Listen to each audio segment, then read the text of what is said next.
Welcome in. This is Chiefs Chase. My name is Mike Bassano, and thank you so much for joining me here on the Midweek Blitz. Snaps it. Placement is down. Wright's kick is up, and the kick is good! Good! And the Kansas City Chiefs do it again. The third kicker this season to have a walk-off field goal. 9 consecutive AFC West championships. That is second in National Football League history for division dominance. The Midweek Blitz is where we get you ready for everything Chiefs in the week. We cover all the storylines and get you prepared for the Chiefs' upcoming game. This week, the Chiefs are going to Cleveland, Ohio, Travis Kelce's hometown, and they're playing the Cleveland Browns.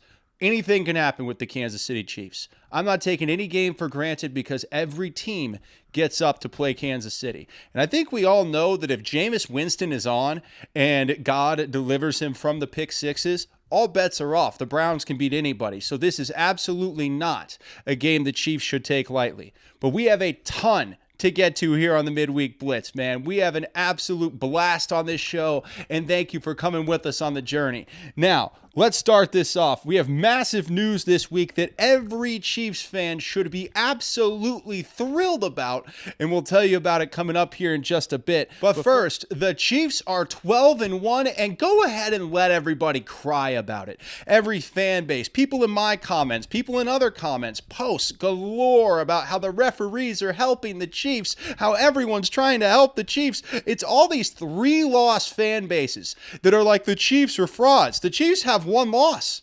Your team has 3 losses and you want to call the Chiefs frauds?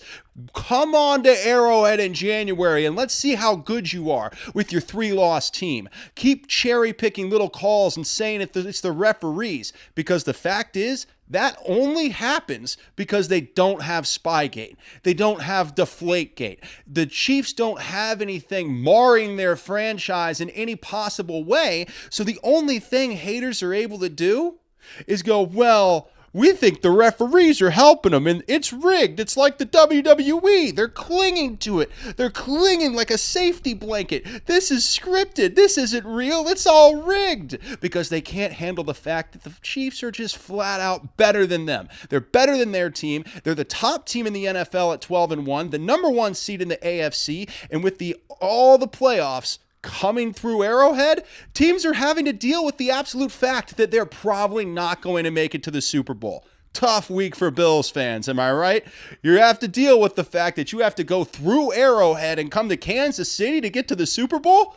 Good effing luck. And instead of accepting that as their fate in a really tough situation, they've decided to go ahead and take shots at me, take shots at the Chiefs, make their videos about how the game's rigged or how the referees are favoring the Chiefs.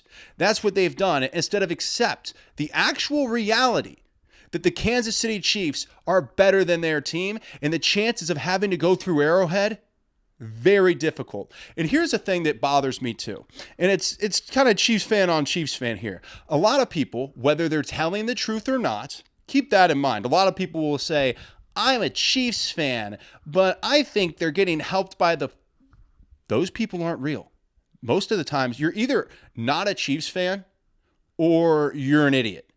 It's the only 2 options. You're either not a Chiefs fan or you're an idiot. And I'll explain why.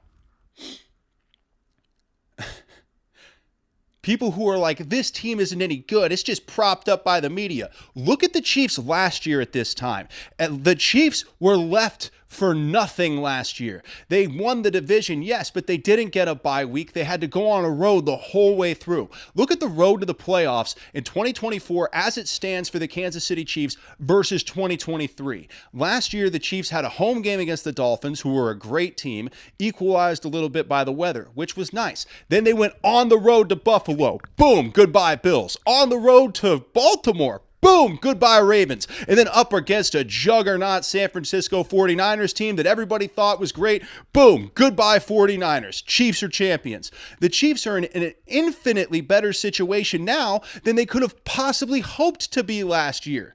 So calling out the Chiefs saying they're not as good as last year, you're not remembering last year. You're just thinking of Super Bowl victory and forgetting where the Chiefs were in December on Christmas Day getting slapped by the Las Vegas Raiders and all of us wondering if this team was going to get out of the wild card round. So this squad this year in Kansas City is infinitely in a better situation than the squad last year. So I don't want to hear all this stuff about how the Chiefs aren't as good as they were last year because it's just not true. It's false. You're reading into these fake narratives, these fake posts on the internet, these fake people in the national media that tell you the Chiefs aren't as good and they're being helped by the league. It's just not true. It's just not accurate. If you look at the actual facts as they stack up, the Chiefs have a much better road and a much better situation in 2024 than they could have possibly hoped to have in 2023. So I'm not hearing that. Another quick throw, caught! DeAndre Hopkins backs into the end zone, touchdown! Career high is 59. This is 50 from Matthew Wright, and he gets it from 50 yards out. He's going to be sacked back at the 16-yard line. A 31-yard attempt to try to win the game. Wright's kick is up, and the kick is good! And the Kansas City Chiefs do it again. 9 consecutive AFC West championships. Also, as we talk about with Deflategate and with Spygate and this term that people are tossing around, they go, a win is a win. I get it. It's cool on the internet. People think it's really fun to say a win is a win. No, a win is earned. And the Chiefs earn every single win they get by long, methodical drives that drain defenses. The Kansas City Chiefs have 33 scoring drives of 10-plus plays or more, which is 8 more than any other team in the NFL. Now, what does that mean? It means the Chiefs are a methodical team that drain you. They keep their defense rested. They aren't trying to stack up 6 touchdowns to win an MVP because that's not the goal for the Chiefs. A three-peat is the goal. And the best way for this team to achieve a three-peat is long, methodical drives. Beat the defense down. Win the time of possession by such a large margin that you frustrate the other quarterback and get him to press and make a mistake. All of these things are how the Kansas City Chiefs have bled out the rest of the NFL and gotten to a 12-1 record, sitting at the number 1 seed in an incredible position coming up for the playoffs. They've done it through this strategy. They aren't doing it because they have to. You don't think they can get big chunk plays? Of course they can. But how is that advantageous when your defense is so good that if you lean on them instead of consistently throwing them out there like Josh Allen does? God, the poor Bills defense. They just get tossed out on the field every other play. There's no time to adjust. There's no time to rest. What Patrick Mahomes and the Chiefs do, they keep the defense on the sideline, and then they have methodical 10-plus play scoring drives, 8 more than anyone else in the NFL. That keeps your defense fresh. It's the best formula to win. Yeah, Patrick Mahomes isn't going to get an MVP with this formula, but he'll get some down the road. With the defense as good as it is, there's no point in having the Kansas City Chiefs throw the ball a ton downfield, trying to get a bunch of points. And if they need to, at a time you think they could, yes, because we've seen it. Xavier Worthy has deep ball catches this year. Hollywood Brown could be coming back soon. We'll get to that here in a bit.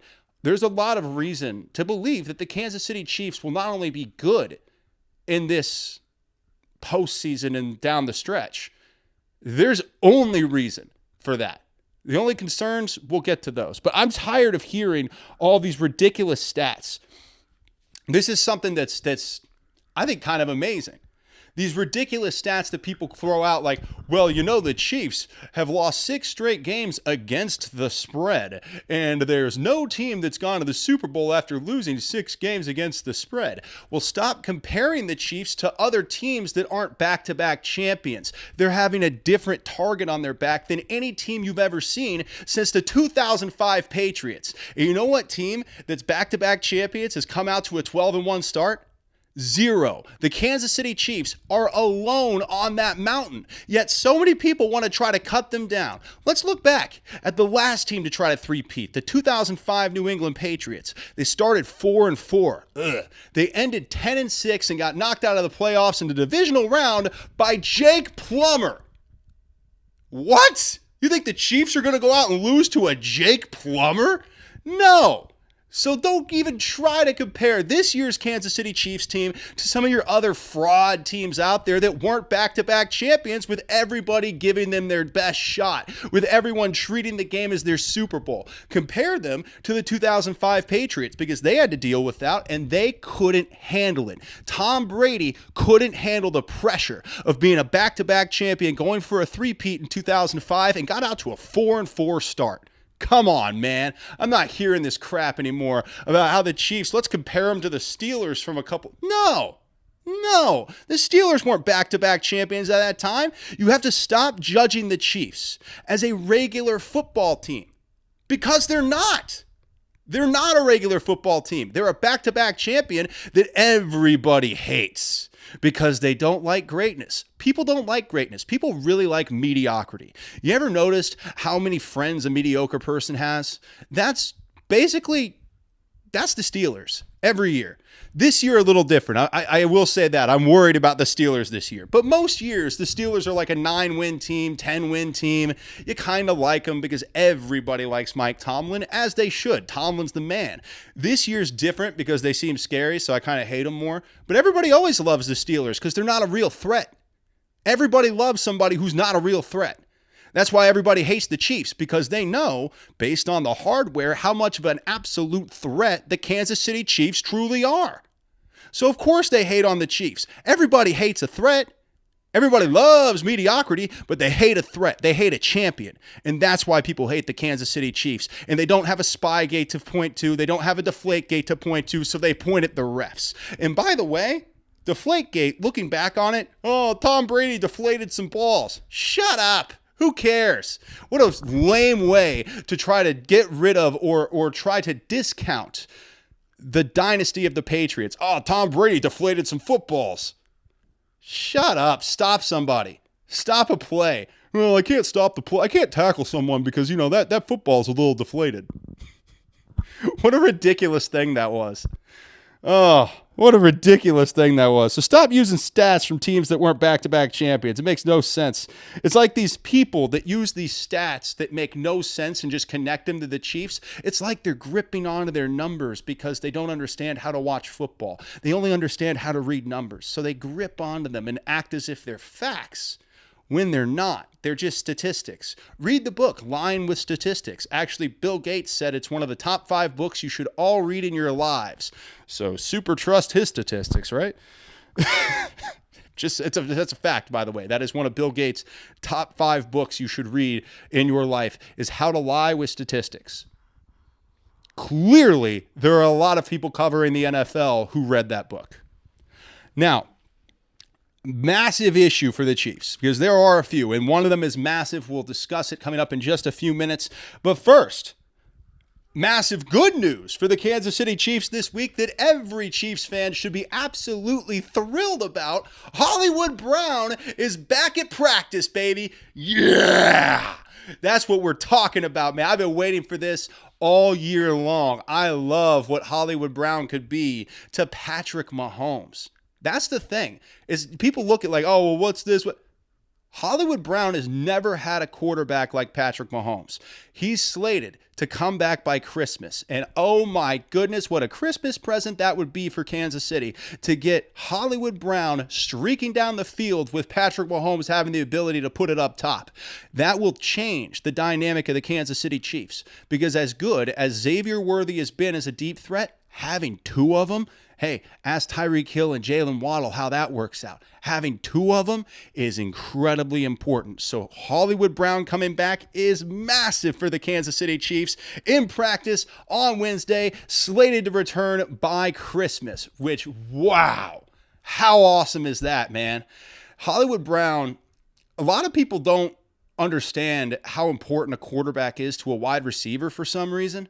Remember when DeAndre Hopkins was called washed? He just scored a touchdown last week. Remember when he was washed because he played with Will Levis? I mean, it's not fair to call a wide receiver washed or discount any wide receiver when he's not playing with a top-level quarterback. You know what I mean?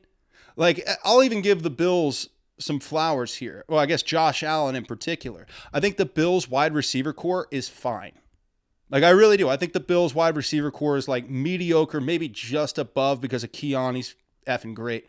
So I think maybe just above average would be where I would put the Bills wide receiver core. Josh Allen has them playing at a different level. And I think Josh Allen is making a really good argument for MVP. Now, I think Patrick Mahomes is a much better player, but the Chiefs are operating a different style of offense. And that's partly because the Bills defense is having some struggles. Struggles that the Chiefs defense, despite some issues, haven't been having. So when you get a wide receivers with a better quarterback, it raises their game significantly. Hollywood Brown, when he's with a great quarterback, like the MVP years for Lamar Jackson, he's a beast. Hollywood Brown can be so dynamic for this offense. Him coming back is so huge for Kansas City. It's going to be the best Christmas present we could ever ask for. Hollywood Brown and Xavier Worthy both stretching the field, allowing guys like Hopkins and Kelsey to make the big catches underneath. This is a juggernaut offense in the waiting. And oh yeah, how's Isaiah Pacheco look? Pop is looking solid coming back, man. That's a whole new dynamic. So this offense that we haven't had since the early weeks of the season. So this Chiefs team, despite all of these injuries and all of these setbacks, they're 12-1. So Hollywood Brown's coming back. Isaiah Pacheco's getting his legs underneath him. DJ Humphries just came in, hurt his hamstring. He's on the mend.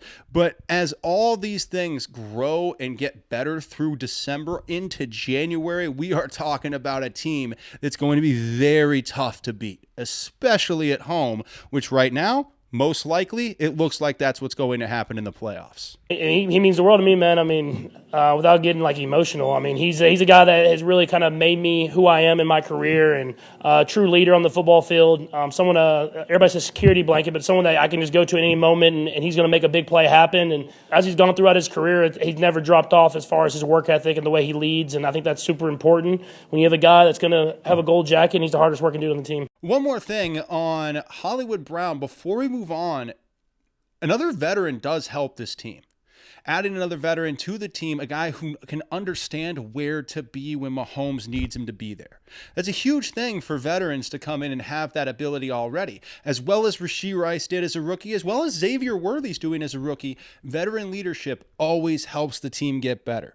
Now, a familiar face is back in Kansas City, and he could save the bacon.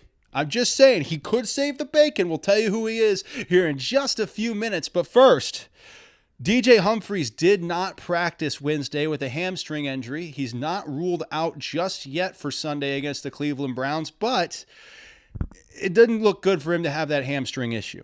That said, as much as we want everybody to be healthy for the Chiefs, how much better was the offensive line with DJ Humphries? It wasn't as embarrassing, I guess, as it was with Wanya Morris against the Las Vegas Raiders, against the Carolina Panthers, against the Buffalo Bills, against the Denver Broncos. However, it wasn't that good. Patrick Mahomes is still constantly running for his life. And that's the thing that bothers me so much. Patrick Mahomes is a generational talent, the face of the NFL, and he's consistently running for his life. I don't remember a time where I've seen a quarterback take this much of a beating. Then I got to go back to Houston Texans David Carr to think of a guy where I was actually worried for his health behind his offensive line until this year with Patrick Mahomes, because very rarely does he ever get a clean pocket. I mean, all the time he's throwing to DeAndre Hopkins like these touchdowns. Hopkins is open forever. Pat just can't see him because there's no clean pocket. If you can get an offensive line in Kansas City that provides a clean pocket for Patrick Mahomes, it's an entirely different offense. Right now, what the Chiefs are doing, overcoming the issues they have on the front line by using Isaiah Pacheco, using Kareem Hunt, rolling Mahomes out, allowing Mahomes to use his legs. They are overcoming what is very clearly the weak link of this offense, which is the outside protection, both tackles. And really, inside's having some troubles too. It's not embarrassing on the inside the way it is on the outside, but nobody outside of maybe Creed Humphrey can say they've done a very good job on the offensive line this year. Even during the broadcast, did you notice this? Did anyone else know? This is interesting. On the Sunday Night Football broadcast, they were trying to hype up the Chiefs' offensive line for the whole first quarter. I think somebody told them, hey, there's a lot of heat on the offensive line. Maybe point out when they do something good for us, which is something that happens in the NFL, and I think that's a fair thing. Frankly, that doesn't bother me. when they say, hey, we want you to highlight something because the fans are restless about it. And they do that in broadcasting all the time. So they were doing that. Collinsworth was doing that on Sunday Night Football on NBC. They're like, oh, this offensive line, look at that. Look. By the second quarter, it had become impossible for Collinsworth to put a positive spin on the Chiefs' offensive line because it's just that bad. Mahomes is getting bounced around like a pinball, and he's still putting up good numbers. The fact that he was pressured as much as he was, I think it was 14 pressures and 3 sacks or so. He was getting pressured consistently. And he still didn't throw an interception. That is so impressive on my end to see a guy who the entire offense consistently relies upon, consistently not throwing picks in the last few games, right? Mahomes had a little bit of an interception issue early on, but that's because he didn't have time. He was playing like a quarterback that had a real NFL offensive line, and it's become clear in Kansas City that that's not something Patrick Mahomes gets to do this year because the offensive line isn't playing with any pride. I'm just being honest. They look bored out there. Juwan Taylor looks bored. Wanya Morris looks bored. DJ Humphries looked lost. Granted, it's his first game, so we're giving him some credit, and we're going to give him a little slack there. But the offensive line has Patrick Mahomes having to play a completely different game, and God bless him, Patrick Mahomes is rising to that occasion. It's a different type of game that he has to play, a methodical, long drive game, and he's doing it. He's adjusted to it, just like Patrick Mahomes has done every year of his entire career. When teams change, they create different schemes for him. The offensive line changes. You don't have as good a protection, and yet Patrick Mahomes adjusts to that, and he elevates and becomes a dominant NFL player when he needs to and pulls off the big victories at the end. That should give you so much joy for how good Patrick Mahomes is. But at the same time, there's fury involved because how could you not get a pocket, a clean pocket, one time for a quarterback? Mahomes has happy feet now. He's scared to sit in the pocket. That's how bad the Chiefs' offensive line has been. And if it doesn't get fixed, it will be the reason the Chiefs lose. If the Chiefs don't three-peat, mark my words, and this is not reinventing the wheel because I'm sure so many other people have said this, if Patrick Mahomes doesn't win in the three-peat, if he doesn't get the time, that's going to be the why the Chiefs lose. The Chiefs will lose because Mahomes doesn't get the time to be Mahomes. He's got to run around and try to be Doug Flutie because there's no offensive line. I don't know if the Doug Flutie reference really hits, but you know what I mean. The guy's like spinning and running around, finding time, buying time, making one guy dodge, hitting Travis Kelce, spinning around, finding time, making two guys dodge, doing a jump pass to Xavier Worthy. The man has to turn into Michael Jordan just to get a first down. And that comes down to the Chiefs' offensive line. It has to get fixed, or it will be the reason the Chiefs don't three-peat. You don't need Patrick Mahomes putting on the Superman cape to complete a 7-yard pass, but here we are. That has to get better, and that has to change. And hopefully, DJ Humphries, when he gets his hamstring better and understands the line just has a little bit better, he'll improve. But in the meantime, O-line just has to start taking pride in what they do. Because right now, it doesn't look like they are.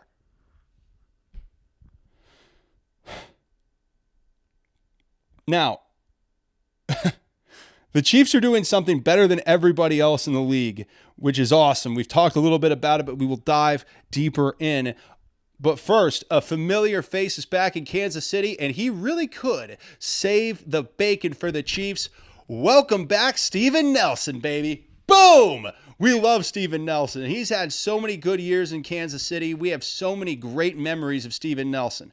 And they brought him back in. He apparently looks good, and the Chiefs need him to look good because the injury bug has ravaged the Chiefs secondary. Joshua Williams went down, and I think the Chiefs really focused on draining that final drive last week against the Chargers. They really drained the clock because they knew if we let the Chargers get back on the field against our decimated secondary, we're probably going to lose.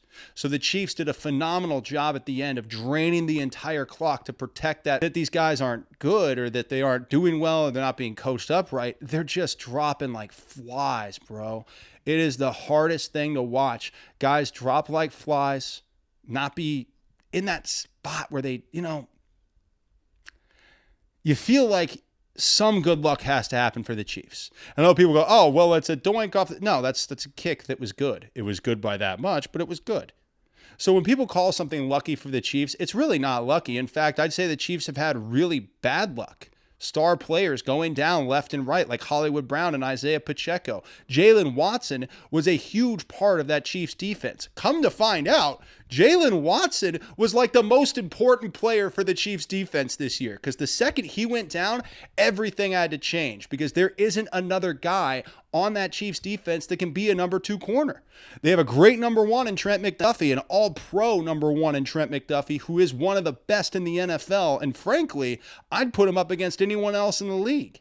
But at number 2, right now it's a revolving door of guys that you've never heard of, and that's a problem. Jalen Watson was the glue that held the whole defense together. With him down and the rest of the defense really dropping like flies, it is a major concern for the Kansas City Chiefs that hopefully Steven Nelson can come in and save the bacon. I'll tell you what, if Kareem Hunt and Steven Nelson are the heroes of the season for the 2024 Kansas City Chiefs, this is going to be the most mind-blowing year we've ever seen. And I'm here for it, baby. Let's go. Steven Nelson to the moon. Let's put Steven Nelson out there. I want to see what happens.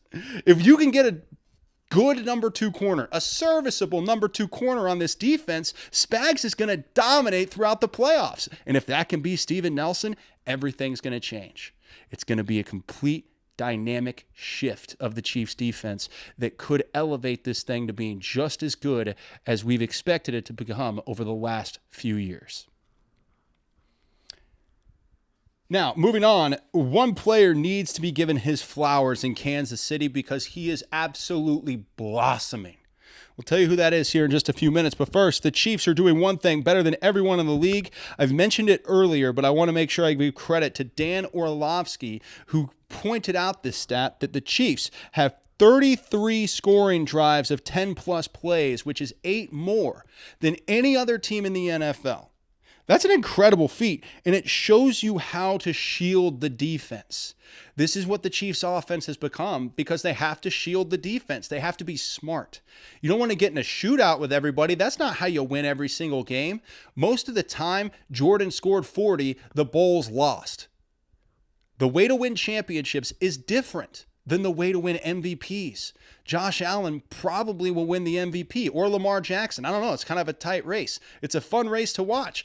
Patrick Mahomes isn't in that race. He's in the Super Bowl race because he knows the Kansas City Chiefs are dynamic in how they're developing their drives to win the time of possession because it keeps the defense on the sideline, keeps them fresh, lets them make adjustments. Keeping your defense on the sideline is so incredibly important in the NFL if you want to win games. If you want to put up a bunch of points and lose 44-42, go ahead and score a bunch of touchdowns. Have your defense run ragged out there up and down the field the entire time. That's a great way to lose. A great way to win is to keep your defense on the sideline, win the time of possession, and don't turn the ball over. Something the Chiefs have become very good at over the last 4 games. And I'm telling you right now, if they continue with this formula, up against these teams that want to run and gun up and down the field, they are going to dominate the playoffs. Probably winning every game by 3 to 10 points, but dominating in the sense that they will not lose. You'll love to see how this team is developed and how they've been built. It's for championships. It's not for regular season awards. Who cares about those? 12-1, number 1 seed. That's all that matters. Now, this is why, by the way, Mahomes is still the GOAT. And he will, I want to say this, Mahomes will have more MVP seasons, just not this one. Because right now, the Chiefs have a defense that's built to win a Super Bowl. They have an offense that's built to be really good, but the defense is built to win a Super Bowl. So you want to lean on your defense that's built to win a Super Bowl. Why wouldn't you want to lean on your defense that's built to dominate as opposed to, hey, let's put up a bunch of points and try to get our stats so people on the internet stop telling us how much we suck? That would be a terrible mindset of a loser, and that's not what the Kansas City Chiefs are. Now, prediction coming up, but first we have one player in Kansas City who is blossoming and absolutely needs to get his flowers, and that man is John Cena Leo Chenal. I'm watching this guy during the game against the Chargers, and I'm like, this might be pound for pound the strongest guy I've ever seen. And Leo Chenal is huge. Like, he has professional wrestler physique. If you put Leo Chenal next to John Cena or Brock Lesnar, I'd say they're right about in the same category. So when I'm watching him against the Chargers, he is burying people. And it's awesome. I love watching Leo Chenal play football, man. He plays football, I think, the way we wish we all could have. You know, we wish we all could have been built like John Cena, who could run like the wind. That's Leo Chenal. He is an absolute monster as an athlete, and he's developing into an incredible football player. That's why I had to take a moment today, because we missed it in the post game. We had a lot of other stuff to get to. I'm sorry. We missed Leo Chenal in the post game, so I had to bring it back to this. The highest graded player for the Chiefs against the Chargers by Pro Football Focus, and a guy who has become so fun to watch. Leo Chenal is such a beast, dude. He is a monster. I love watching him play. I think he is probably the future of the Chiefs linebacking core. Got to keep Nick Bolton around. I know a lot of people are wondering about Nick Bolton after the season. He is such an instinctual player and so important to this Chiefs defense that I think they lose a lot without him. Now, how much are they going to be able to pay him? The business side's going to get hard. That's what happens when you're a champion. When you're a champion, you lose a lot of players because teams want to have championship players. Like, if you can get a guy, let's call it the Cleveland Browns, right? The Browns right now with Jameis Winston, who the Chiefs are playing. We'll get to that prediction here in just a couple of minutes. But let's call it the Cleveland Browns. They want players on a team like the Browns who have been to the mountaintop. So teams overpay for Super Bowl players, and that's why the Chiefs have so much trouble keeping these guys. It's why L'Jarius Sneed will get paid a ton of money. It's why Tyreek Hill got paid a ton of money. Yeah, they're incredible talents, but that price goes up when you get that Super Bowl ring on your finger. So that might happen to some of the players this offseason, but not to Leo Chenal. He's growing into an absolute monster of a football player. Always been a physical specimen. Always been very strong and very monstrous as a human being. But now Leo Chenal is becoming a strong and monstrous football player. And I love the nickname John Cena so much for him because he does have that physique, man. Just huge. Love Leo Chenal, man. All right, prediction time. Chiefs v. Browns. All right, now here's how I see the game going. There's two ways this game goes. Either the Chiefs win by 3 touchdowns, and that would only happen in the case that the Browns have given up. That's the truth. We're at that time of the year now where certain teams that aren't contenders anymore will quit. Early on in the year, all the way through the mid part of the season, teams got up to play the Chiefs. But as the grind of the season really starts to weigh on you in December, I think we're going to see a lot of people give up. The Browns could be in that category. However, I don't know. Jameis Winston's a wild card, bro. Jameis Winston could go out and throw for 5 touchdowns. He could also go out and throw for 5 interceptions. We just don't know what Jameis we're going to get. He's the most exciting non-Chief in the NFL, in my opinion. I love watching Jameis Winston play because it makes the game completely unpredictable. The Chiefs could win points. I don't know. I do not see the Chiefs losing to the Browns, but it could happen. Jameis is Jameis. He can do anything. Sometimes. And that's the fun of watching Jameis Winston play football. So that's part of the issue with making predictions with a game like this is you just don't know which Jameis is going to show up. Jameis could show up, throw a bunch of pick sixes, and the Chiefs win by multiple touchdowns. Or Jameis shows up, plays lights out, tries to eat a dub, and we have serious problems. It could go either way. It's a very tough game to predict, but I will go with the Chiefs by 3 touchdowns. That's what I think is going to happen. But probability-wise, it's like 55% for me. I'm like 55% sure that'll happen. Honestly, not even that. I'm like 45% sure on that. And like 35% Jameis goes off. And then like another whatever percentage is left. Math? What's math? I think like, what, 15, 20%? Yeah, like 20% close game. And they kind of expect that possibility. But hey, thank you so much. This has been Chiefs Chase Midweek Blitz. I'm Mike Bassano. Hey, like, subscribe, because we do 2 shows a week, and the post-game show is always so high energy because I do it right after the game's over. I record the show, I watch the game by myself, take my notes. As soon as it's over, we fire everything up and we go. So what you're seeing is raw, real reaction from the post-game. So please like and subscribe and check out the post-game show this week after the Chiefs hopefully annihilate the Cleveland Browns. I appreciate you guys. I want to make sure that never gets lost here. I appreciate you so much. I appreciate the happy fans. I appreciate the mad fans. I appreciate those of you that watch me just because you hate me and you want to comment about how terrible I am. I appreciate you too. So thank you so much for taking your time to spend a little bit of it with me, because I have nothing in my life that is more fun than this show. Thank you guys. Have a phenomenal rest of your week and enjoy the game.